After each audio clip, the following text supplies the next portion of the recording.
Hey everybody, hope you're doing wonderful today. In the first video of asking for the close, we discussed that the deal is not done until there's a signature on the dotted line. In sales, it is up to you to get the yes. So I've had a few people reach out to me privately and ask for some more help on some things that, hey, how can I overcome some other objections when asking for the close? So here I've got a few of them. I'm going to go through them real quickly, and hopefully they'll help you, especially if you're doing B2B type sales. The first is the cost of inaction. This is where you've got to get in the psychology of the client, asking them, what will happen if you do nothing over the next year, month? Set a time frame in there. But what would happen if you do nothing? Number two is missed opportunities. Hey, if you don't do what I'm telling you and I recommend here, what opportunities might you miss out on, and what are the problems that will persist? Here we're looking at, hey, I'm here because you have a problem and I've got a solution. If we don't partner together, how much longer is it going to continue? What opportunities are you going to miss because you're not taking advantage of it now? Especially in business, a very big one is competitive edge. In business, we are always competing against the guy next door, the guy across the street, now the guy on the other side of the world. On information, on products, on services. So when you're asking for the close here on someone who is concerned about being more competitive and not just about price of going to the bottom dollar, but how will not addressing this issue affect your competitiveness in the market? Once again, you are asking a question that's got them looking back at their business and saying, what is it that I'm doing that I'm missing out on that I could take the next step? And then progress stagnation. One of the top things that kills businesses in today's environment is not moving forward, not progressing and evolving. So when you see a company or an individual that you are marketing to and you're sitting down with, and you get that feeling, or they're telling you, hey, we're getting passed by our competition. They're getting to the next level and here we still are. You can ask them, could inaction lead to stagnation in these areas that we talked about? And do you want to see growth there? Okay, here we go. We got them looking at their business. Why am I here? Why did you invite me in to be able to help you? And once again, you were there with the solution. You have the opportunity to partner together with them to help them move forward. Next is efficiency loss. In today's environment, with everything going green, with everything being more streamlined, efficiency is so important in our lives. When you're dealing with someone, they want to focus on the things that matter to them, family, their jobs. They don't want to deal with the day-to-day activities that you could solve. If you're in landscaping or house cleaning, this is where you can really focus. And you're going to talk about time and energy. How much time and resources are being wasted every month in not implementing a more efficient system. If you're talking with the end user and you're at their table and you're sitting there talking, hey, how much more time and things that you want to do could you do if you stop doing this and allow someone else to do it? I'm the people for it. And that right there is efficiency that allows them to focus on their core business, that allows them to focus on what's important in their life. Next is customer satisfaction. In business, we don't have a business without customers. If the people that you are dealing with are very, very transactional, where they need people to come in and be satisfied so that they tell others, or that they continue patronage with their business, you're going to want to focus on the customer satisfaction when you're asking for the close.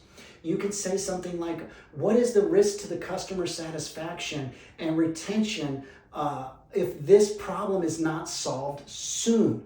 You're making it about now. What's going to happen? Are you going to continue to see losses? Are you going to continue to see customers walk away from you? On early startups or businesses that are looking to expand, you got to look at their scaling.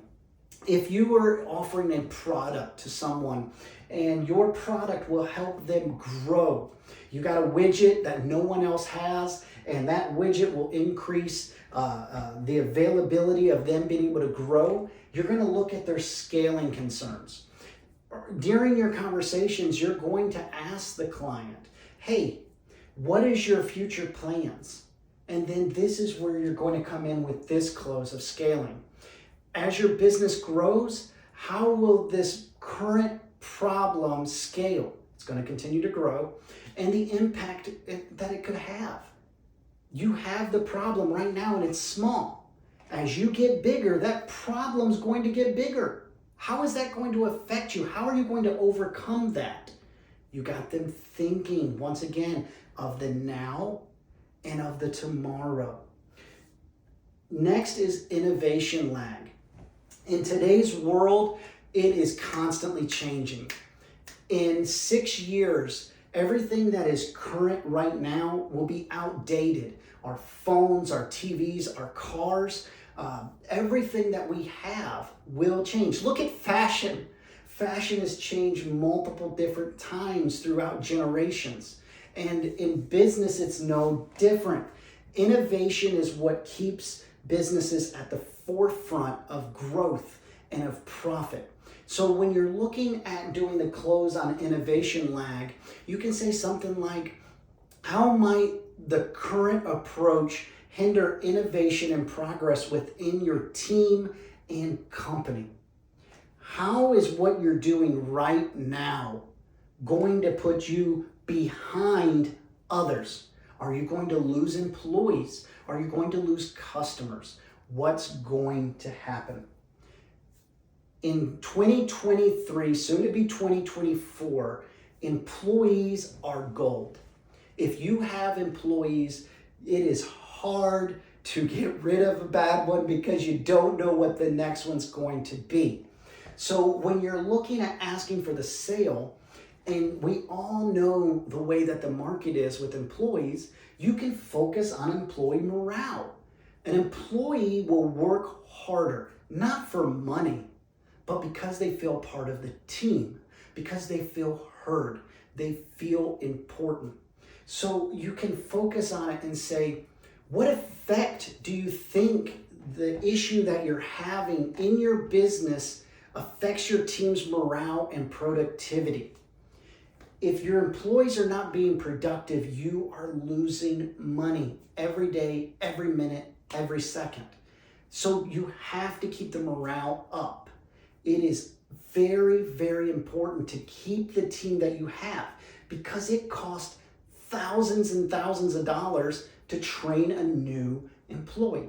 To bring somebody in, do the background checks, do the drug screening, the week of training, the videos, the ramping them up to where they are where they need to be, to where you're at least breaking even, that could be thousands, if not hundreds of thousands of dollars.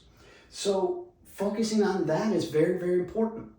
And then one that every business is looking at is their position in the marketplace. Where do they fall compared to others? Are they moving forward? Are they staying in the same spot? Or are they moving backward? Is there somebody else out there that is passing them by because they're not going with you? Because they are not going with you, and the guy down the street is going to go with you, where is that going to put them in the marketplace? How is it going to affect their bottom line? Is it going to increase their cost of operation? So when you look at this, you can say, if you do not act now, where will your business stand in the market in 6 months or a year from today? Are you going to be trying to play catch up? Or are you going to, the market's always changing, it's always dynamic. In theory, it's always moving forward. So where are you going to be? We are on the cusp of looking at a recession. Where are you going to be in the market if you don't go ahead and take care of this now and the market contracts? Where do you position yourself? What are you doing to hedge your bets? When it comes to closing and asking for the close, it is all about asking for it and putting that in their mind that, hey, this individual cares. This individual is looking out for me and my business, my family. They're looking out for me and not themselves. That is what in sales it is all about. Remember, the deal is not done until the ink is dry on the contract. I hope this helps. I hope this allows you to close that extra deal this year. Have a great one. And until next time.